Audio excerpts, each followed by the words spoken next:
Assalamualaikum warahmatullahi wabarakatuh. Nama saya Eva Fitriani. Dalam kesempatan ini, dalam video kali ini saya akan memaparkan penjelasan tentang talak. Jadi dalam Islam kita mengenal sebuah ikatan pernikahan dan dengan ketentuan-ketentuannya. Kemudian pernikahan itu tadi juga bisa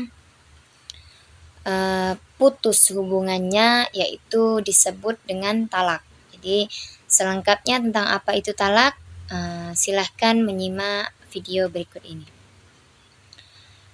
Adapun tujuan daripada pembuatan video ini, yang pertama yaitu untuk memenuhi tugas kuliah daripada mata kuliah yang sedang saya tempuh, yaitu mata kuliah fikih munakahat dan fikih mawaris. Kemudian juga selain daripada itu, tentunya bagi para viewer, bagi para orang-orang yang menonton video ini, tentunya supaya menambah wawasan kita bersama dan juga dalam rangka kita bersama-sama dalam menuntut ilmu, thalabul ilmi. Baiklah, langsung saja saya buka. Bismillahirrahmanirrahim. Talak, seperti yang sudah sedikit saya singgung tadi, dalam Islam itu ada yang dinamakan ikatan pernikahan dengan syarat-syarat tertentu. Nah, kemudian pernikahan ini bisa saja itu tidak selamanya, tidak sehidup semati begitu. Sehingga dalam perjalanannya, karena kan tentunya dalam pernikahan itu ada banyak lika-likunya, karena menyatukan dua orang dari latar belakang yang berbeda itu tentunya akan ada ketidakcocokan, akan ada sesuatu yang mengejutkan yang sebelumnya tidak diketahui, kemudian akhirnya diketahui. Sehingga memberatkan salah satu pihak mungkin, atau mungkin karena seiring berjalannya waktu terkena pengaruh dari dirinya sendiri ataupun pengaruh dari luar, pihak suami ataupun pihak istri ini tidak sama lagi seperti halnya awal ketika menjalin pernikahan, sehingga adalah yang namanya perpisahan. Seperti pepatah mengatakan, ketika ada pertemuan, ada juga perpisahan. Nah, perpisahan dalam pernikahan itu ada dua. Yang pertama yaitu perpisahan karena memang sudah dipanggil oleh Yang Maha Kuasa, atau perceraian karena penyebabnya karena kematian. Kemudian yang kedua, bisa jadi karena ketidakcocokan, akhirnya perceraian dengan talak, dengan kehendak salah satu pihak ataupun bisa jadi kehendak kedua belah pihak. Nah, langsung saja kita masuki yang pertama. Apa sih yang dimaksud dengan talak? Mungkin ada sebagian yang sudah pernah mendengar talak, tapi kurang begitu tahu apa itu talak. Jadi secara etimologis, talak ini berasal dari kata itlaq yang berarti melepaskan atau meninggalkan. Adapun secara terminologi syariat, talak ini berarti memutuskan atau membatalkan suatu ikatan pernikahan yang sudah dijalin, ini dengan menggunakan lafaz tertentu, dengan kata-kata yang khusus, seperti mungkin kata cerai, kata talak, atau yang semacamnya yang merujuk kepada perceraian atau perpisahan. Sehingga penyebab dari keluarnya kata talak ini, penyebab dari perceraian ini si istri menjadi tidak lagi halal bagi suaminya yang sebelumnya tidak halal, kemudian menjalin pernikahan menjadi halal keduanya, kemudian dengan adanya talak, dengan adanya perceraian, si istri ini kembali lagi tidak halal untuk suaminya setelah keluarnya kata talak tersebut. Nah, dari mana hukumnya, dari mana sumbernya, sehingga bisa dikatakan pernikahan itu boleh diputuskan, tidak harus sampai sehidup semati. Siapa yang mengatakan? Tentunya hukum-hukum dalam Islam itu kita rujuk, kita ambil setelah dikaji melewati sumber hukum kita, yaitu Al-Quran dan juga hadis. Nah, jadi termasuk permasalahan talak ini juga banyak diterangkan dalam hadis, kemudian juga dalam ayat Al-Quran. Salah satunya yaitu yang pertama dalam Quran surah Al-Baqarah ayat 229 yang berbunyi, Bismillahirrahmanirrahim, at-talaqu marwatan. Jadi talak itu ada 2 kali. Talak yang bisa dirujuk di sini maksudnya ya. Talak itu ada 2 kali. Kemudian fa imsakum bima'rufin au tasrihum bi ihsan. Jadi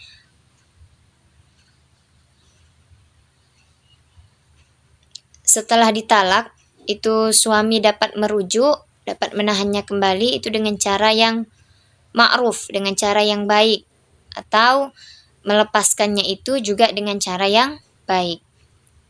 Kemudian wala yahillu lakum an ta'khudhu mimma ataitumuhunna syai'a. Jadi tidak halal lagi bagi kamu, maksudnya bagi suami yang menceraikan itu mengambil kembali sesuatu atau mahar yang telah diberikan kepada mereka, kepada istrinya dulu ketika menjalani pernikahan. Illa ayyakhofa alla yuqima hududallah, kecuali ketika keduanya ini, suami dan istri ini khawatir.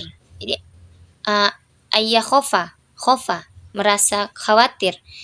Khawatirnya apa? Tidak mampu menjalankan batas-batas daripada ketentuan yang telah ditetapkan Allah.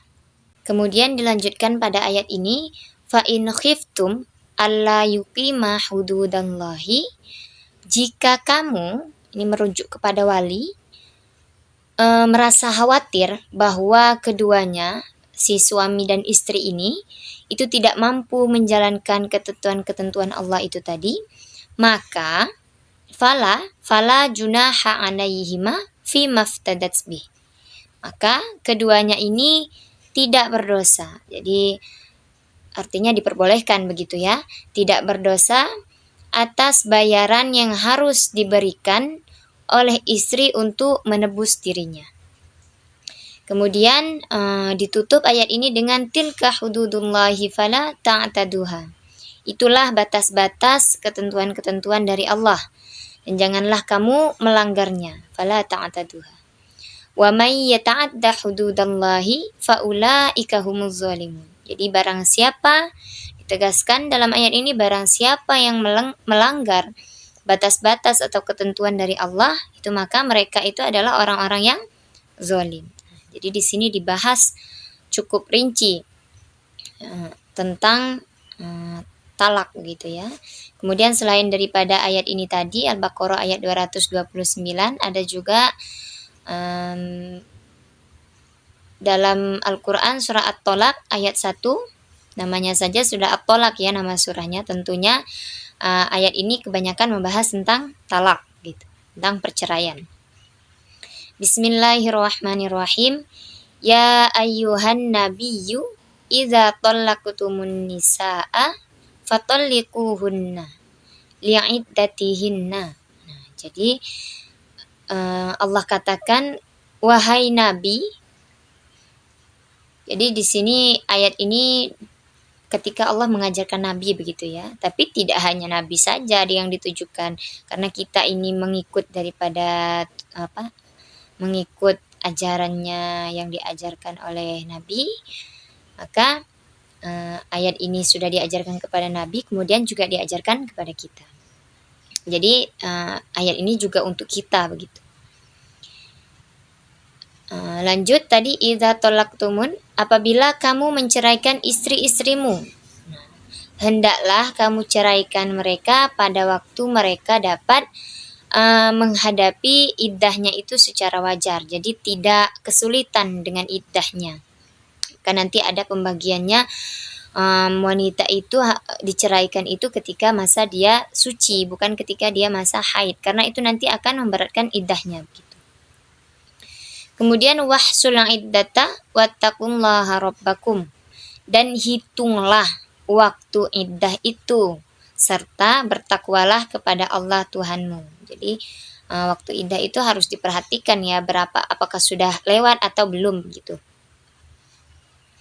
Kemudian la tukhrijuhunna min buyutihinna, janganlah kamu keluarkan mereka dari rumahnya, dan janganlah diizinkan keluar kecuali jika mereka min buyutihinna, jadi tidak boleh diizinkan keluar rumah. Wala yakhrujna illa ayatina bifahishatin mubayyinah. Tuh, janganlah diizinkan keluar kecuali jika mereka mengerjakan perbuatan keji yang jelas. Kemudian watilka hududullahi wa may yata'adda hududallahi faqad zalama nafsah. Seperti ayat yang tadi dijelaskan juga, itulah hukum-hukum ketentuan yang sudah ditetapkan Allah. Barang siapa yang melanggar hukum Allah, maka sungguh dia telah berbuat zalim terhadap dirinya sendiri. Jadi sudah dikasih tahu, tapi tetap melanggar, berarti zalim kepada diri sendiri. Kemudian diakhiri dengan la tadri la'allallaha yuhdisu ba'da dzalika amru. Jadi kamu, kata Allah, kita ini tidak mengetahui. Boleh jadi setelah itu nanti Allah akan mengadakan suatu ketentuan yang baru. Jadi kita ini tidak tahu apa-apa. Apapun ketentuan Allah itu semuanya atas kehendak Allah.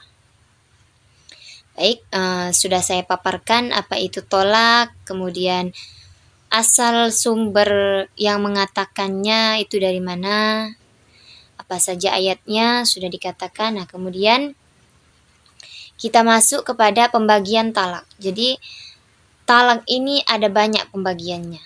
Ada beberapa bentuk.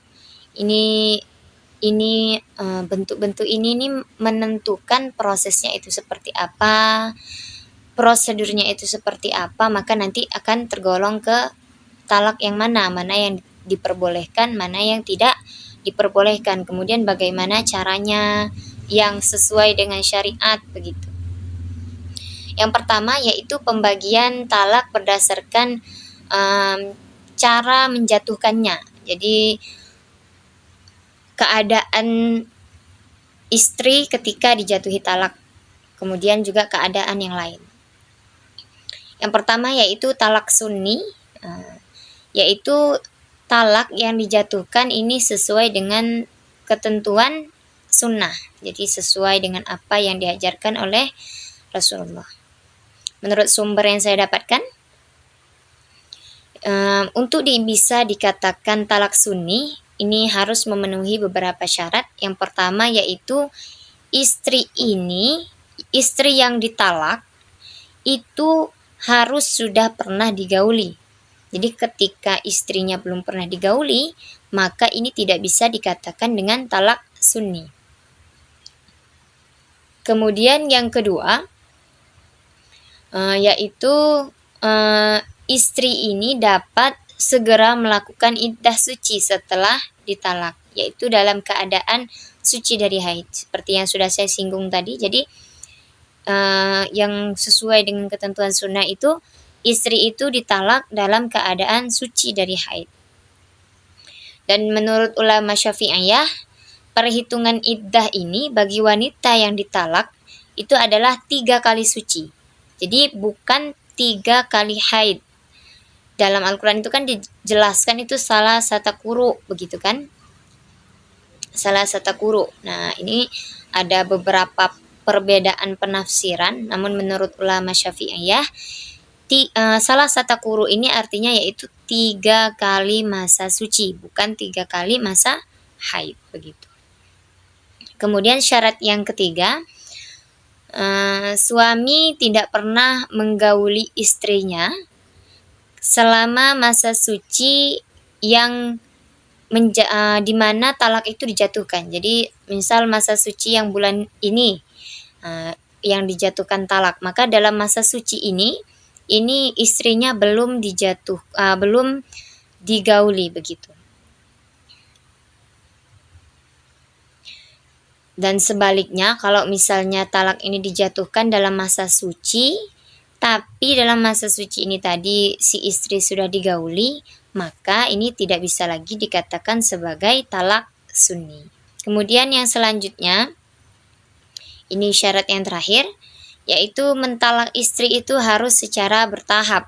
Jadi dimulai dari talak 1 dulu, kemudian talak 2, kemudian talak 3, dan juga diselingi dengan rujuk. Jadi diselingi dengan rujuk, talak, rujuk, kemudian begitu.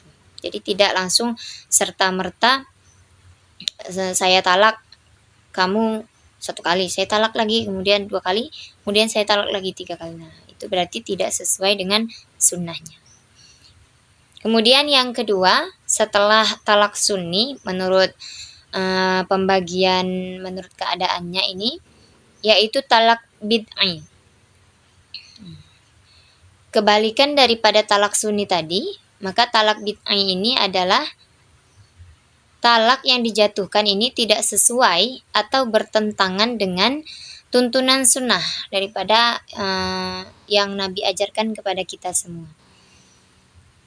Atau bisa dikatakan tidak memenuhi syarat-syaratnya talak sunni. Ketika tidak memenuhi syarat-syarat talak sunni, maka dikategorikan sebagai talak bid'ah. Nah, seluruh ulama ini menyatakan bahwa talak bid'ah ini hukumnya itu haram, jadi tidak boleh dilakukan. Keadaan-keadaan talak yang dilakukan dan dikategorikan sebagai talak bid'ah ini haram dilakukan. Karena jelas bertentangan dengan syariat dan sunnah yang telah diajarkan, gitu kan. Nah, ini talak yang seperti apa? Yaitu yang pertama, yaitu apabila seorang suami menceraikan istrinya ketika sedang dalam keadaan haid atau nifas. Kebalikan yang tadi. Kalau sunni harus ketika istri suci. Nah, ketika dilakukan pada masa haid atau nifas, ketika dia berhadas besar, berarti ini talak bid'ah, talak yang haram dilakukan. Kemudian yang kedua, ketika dalam keadaan suci ini dijatuhi talak, tapi dalam masa suci ini sudah digauli istrinya, sehingga penyebabnya ini kenapa tidak diperbolehkan, nanti kehamilannya tidak jelas. Nah, jadi kalau sudah digauli kemudian ditalak, nah nanti kan ada unsur ketidakjelasan kehamilan, begitu kan. Kemudian yang ketiga, seorang suami mentalak 3 istrinya dalam satu kalimat atau dalam satu waktu. Jadi kalau talak sunni itu kan tadi harus dilakukan dengan cara yang bertahap. Dia harus dimulai dari talak 1, talak 2, kemudian talak 3, dan diselingi dengan rujuk. Jadi tidak serta-merta atau tidak dalam satu waktu, begitu. Contohnya bagaimana? Ya contohnya seperti saya talak kamu, itu kan sudah 3 kali. Kemudian aku talak lagi, kemudian aku talak lagi kamu. Nah, kemudian itu kan berarti sudah 3 kali mengucapkan kata talak dalam satu waktu. Sehingga ini termasuk daripada talak yang diharamkan. Kemudian yang ketiga, ada yang dikategorikan talak la sunni wala bid'ah. Jadi bukan talak sunni, ya bukan juga talak bid'ah. Tidak termasuk dalam syarat-syaratnya sunni, tidak juga termasuk dalam syarat-syaratnya bid'ah. Yaitu keadaannya yang bagaimana? Yang pertama, talak ini dijatuhkan terhadap istri yang belum pernah digauli. Jadi dinikahi, belum pernah digauli sama sekali, kemudian diceraikan. Jadi belum pernah digauli. Maka termasuk daripada bainahuma ya. Jadi tidak termasuk sunni, juga tidak termasuk bid'ah. Kemudian yang kedua, yaitu talak yang dijatuhkan terhadap istri yang belum pernah haid atau istrinya ini yang telah lepas haid. Jadi belum pernah haid, karena kadang perempuan itu ada tidak banyak ya, mungkin beberapa perempuan itu ada yang memang selama hidupnya itu tidak pernah mengalami haid. Jadi tidak pernah mengalami haid. Ada, jarang tapi ada. Atau istrinya ini sudah lepas haidnya, sudah tidak mengalami haid lagi, sudah menopause begitu ya mungkin. Kemudian yang ketiga, talak yang dijatuhkan terhadap istri yang sedang hamil. Nah ini, istrinya lagi hamil, kemudian ditalak, kemudian diceraikan. Nah, maka ini termasuk kepada la sunni wala bid'ah. Tidak talak sunnah, ya tidak juga talak bid'ah. Tidak yang dianjurkan, tidak juga yang diharamkan. Karena orang yang hamil itu masa iddahnya tetap ada sampai dia melahirkan. Gitu. Kemudian kembali lagi, tadi sudah ada 3 pembagian talak menurut keadaan istrinya. Sekarang pembagian talak berdasarkan cara si suami menjatuhkannya. Jadi kata-kata yang diucapkannya itu seperti apa. Yang pertama yaitu talak kinayah. Jadi talak kinayah yaitu kata talak keinginan menceraikan yang diucapkan dengan lafaz yang maknanya ini bisa diartikan talak atau selainnya. Jadi tidak langsung mengatakan saya cerai kamu atau saya talak kamu, tapi dengan kata-kata yang mengarah kepada perceraian, kepada talak begitu. Contohnya, suami bilang saya melepas kamu, atau kamu saya lepas, atau saya tinggalkan kamu, saya pulangkan kamu kepada orang tuamu, nah dan sebagainya. Maka ini termasuk kepada talak kinayah yang tidak langsung mengatakannya secara jelas, tapi pakai semacam kode gitu kan, yang mengarah kepada mentalak.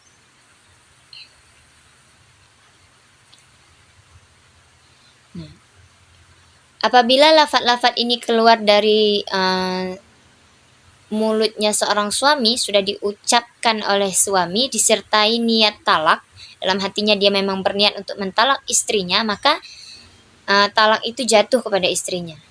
Namun kalau tidak disertai dengan niat, maka tidak jatuh talak. Jadi kalau tidak disertai dengan niat mentalak, karena kata-katanya tidak jelas mengarah kepada talak, sehingga kalau memang ada niat berarti tertalak.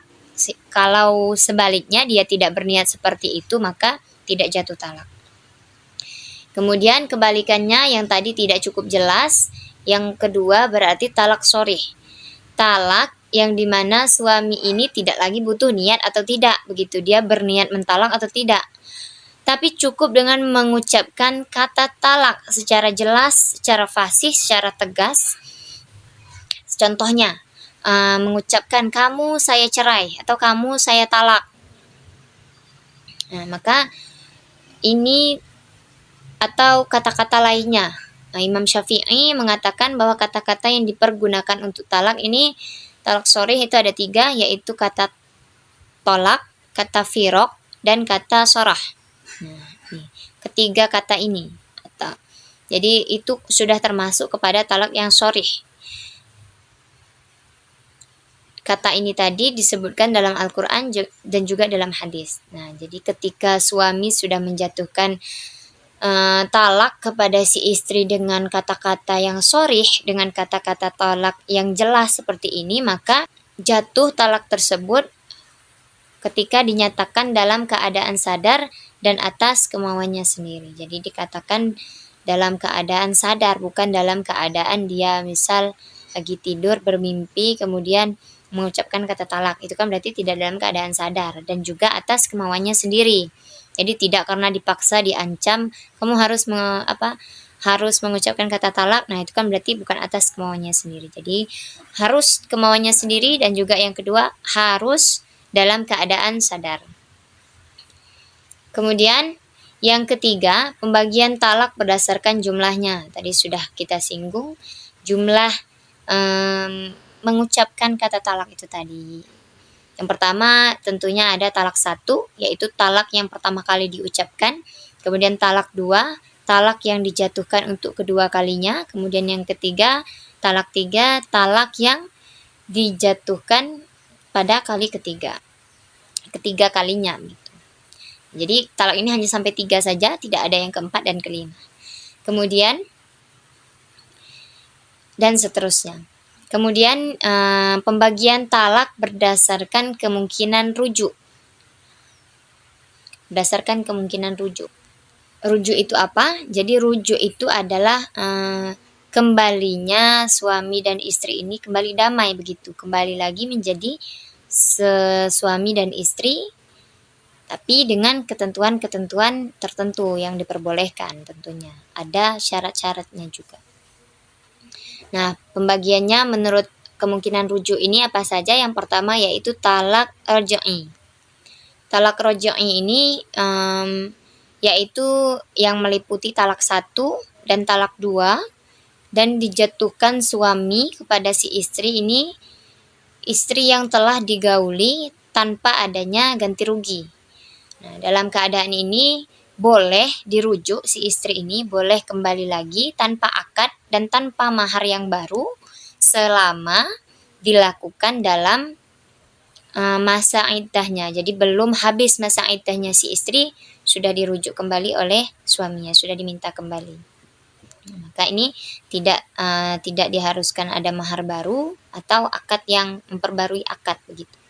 Kemudian yang kedua ada yang namanya talak ba'in. Nah, talak ba'in ini adalah talak yang menghalangi suami istri ini bisa rujuk kembali, bisa kembali lagi seperti kembali kepada ikatan pernikahannya. Talak ba'in ini dibagi lagi menjadi 2. Yang pertama talak ba'in kubro, yang mana yaitu talak yang dilakukan suami kepada istri untuk yang ketiga kalinya. Jadi sudah termasuk pada talak ketiga. Ketika talak ini dijatuhkan, maka suami tidak boleh rujuk dan tidak boleh menikah lagi sebelum istrinya ini menikah kembali dengan laki-laki lain, kemudian sudah digauli dengan laki-laki, sudah digauli dengan suaminya yang baru itu, kemudian diceraikan lagi oleh suaminya yang baru itu. Jadi talak yang ketiga, setelah talak yang ketiga. Kemudian yang kedua ada talak ba'in sugro. Sugro menjadi ini juga talak yang sudah tidak boleh dirujuk kembali. Jadi hanya saja mantan istri tersebut bisa dinikahi kembali dengan akad juga mas kawin yang baru. Jadi diperbarui akadnya, mas kawinnya baru. Selain itu, mantan istri juga tidak perlu menikah terlebih dahulu dengan orang lain. Jadi kalau tadi yang kubro itu harus menikahi orang lain. Tapi kalau ba'in sugro ini tidak harus menikahi orang lain terlebih dahulu. Tidak harus ada suami yang baru begitu. Ini yaitu ketika talak 1 dan talak 2, tapi ketika mau rujuk itu sudah habis masa iddahnya. Tadi kalau masih dalam masa iddah, itu kan termasuknya kepada talak roj'i. Nah, ketika dilakukan di luar masa iddah, maka termasuknya ke talak ba'in sugro. Dan syaratnya harus memperbarui akad dan juga memberikan mahar yang baru.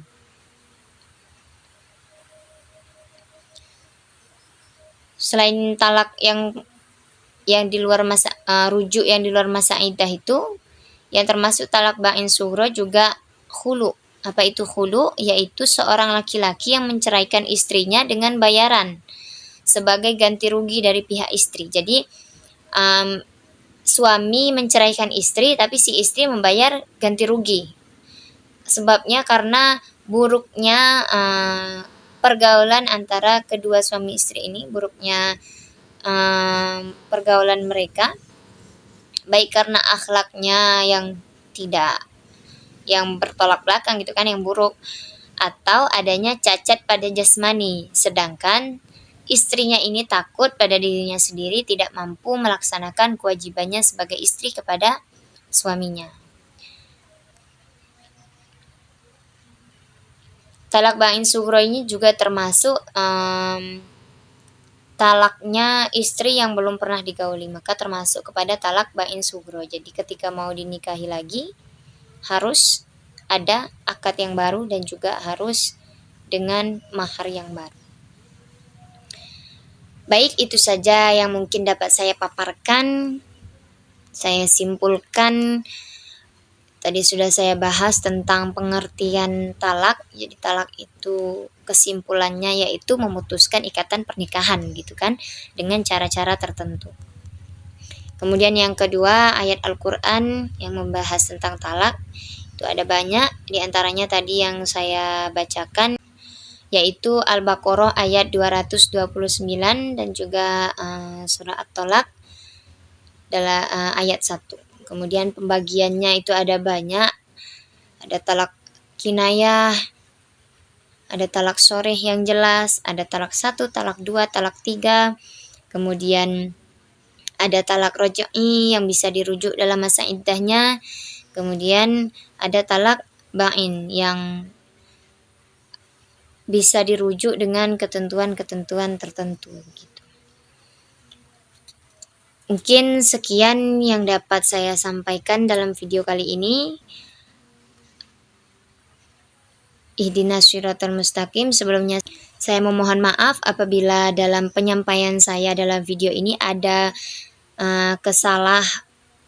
kesalahan atau kesalahpahaman diri saya sendiri dalam memahami materi ini. Mohon untuk kepada para penonton untuk mengoreksi apabila ada kesalahan supaya di kemudian hari saya dapat memperbaiki dan juga meluruskan kesalahpahaman diri saya sendiri. Sekian dari saya, walafu minkum. Apabila ada kata-kata yang tidak mengenakan juga saya memohon maaf sebesar-besarnya. Kemudian segala kelebihan itu hanya milik Allah. Wabillahi taufiq wal hidayah. Wassalamualaikum warahmatullahi wabarakatuh.